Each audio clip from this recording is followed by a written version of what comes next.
ஐயப்பன் கோவிலின் 41 நாட்கள் நீடித்த மண்டல பூஜை காலம் நிறைவடைந்துள்ள நிலையில் இந்த ஆண்டு பக்தர்களின் வருகை மற்றும் வருமானம் குறித்து பலரும் ஆவலுடன் எதிர்பார்த்த அதிகாரப்பூர்வ புள்ளி விவரங்கள் தற்போது வெளியாகியுள்ளன.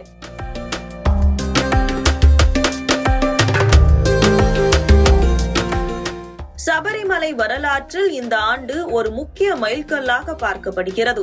ஏனெனில் பக்தர்களின் எண்ணிக்கை மற்றும் கோவிலின் வருவாய் ஆகிய இரண்டிலும் முன்னெப்போதும் இல்லாத வகையில் ஒரு மிகப்பெரிய வளர்ச்சியை பதிவு செய்துள்ளது. திருவிதாங்கூர் தேவஸ்வம் போர்டு வெளியிட்டுள்ள இந்த இறுதி அறிக்கையின்படி கடந்த நவம்பர் மாதம் 16ஆம் தேதி முதல் டிசம்பர் மாதம் 27ஆம் தேதி வரையிலான 41 நாட்களில் மட்டும் சபரிமலையின் மொத்த வருமானம் 332 கோடியே 77,05,105 ரூபாய் என தெரியவந்துள்ளது. இது கடந்த ஆண்டின் வருவாயான 297 கோடியே 6,67,779 ரூபாயுடன் ஒப்பிடுகையில் சுமார் 35 கோடியே 70 லட்சம் ரூபாய் கூடுதலாகும்.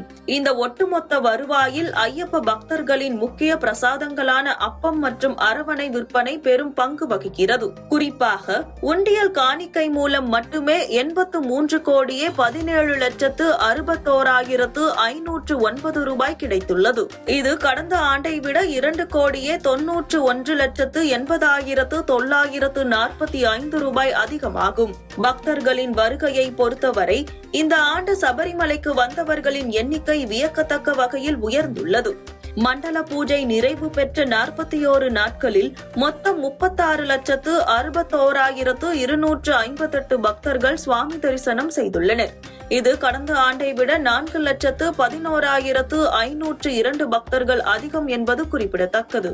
இதில் பெரும்பாலான பக்தர்கள், அதாவது சுமார் 30,50,871 பேர் வெர்ச்சுவல் கியூ எனப்படும் ஆன்லைன் முன்பதிவு மூலமாகவும் 4,15,667 பக்தர்கள் ஸ்பாட் புக்கிங் எனப்படும் நேரடி முன்பதிவு மூலமாகவும் தரிசனம் செய்துள்ளனர். மேலும் 1,30,955 பக்தர்கள் கானக பாதையை தேர்ந்தெடுத்து சபரிமலைக்கு வந்துள்ளனர். சீசனின் தொடக்க நாட்களில் கட்டுக்கடங்காத கூட்டம் காணப்பட்டாலும் தேவஸ்வம் போர்டு மற்றும் காவல்துறையினரின் ஒருங்கிணைந்த கூட்ட மேலாண்மை அமைப்பு மூலம் நிலைமை திறம்பட கையாளப்பட்டது. பக்தர்களின் எண்ணிக்கையை கட்டுப்படுத்த ஆன்லைன் மற்றும் நேரடி முன்பதிவுகளில் அவ்வப்போது மாற்றங்கள் செய்யப்பட்டதால் பெரும் நெரிசலின்றி தரிசனம் சாத்தியமானது. மண்டல பூஜை நிறைவடைந்து தற்போது நடை சாத்தப்பட்டு இருந்தாலும் மீண்டும் மகர விளக்கு பூஜைக்காக திருநடை திறக்கப்பட உள்ள நிலையில் அதற்கான ஆயத்த பணிகளிலும் தேவஸ்வம் போர்டு தீவிரமாக ஈடுபட்டு வருகிறது.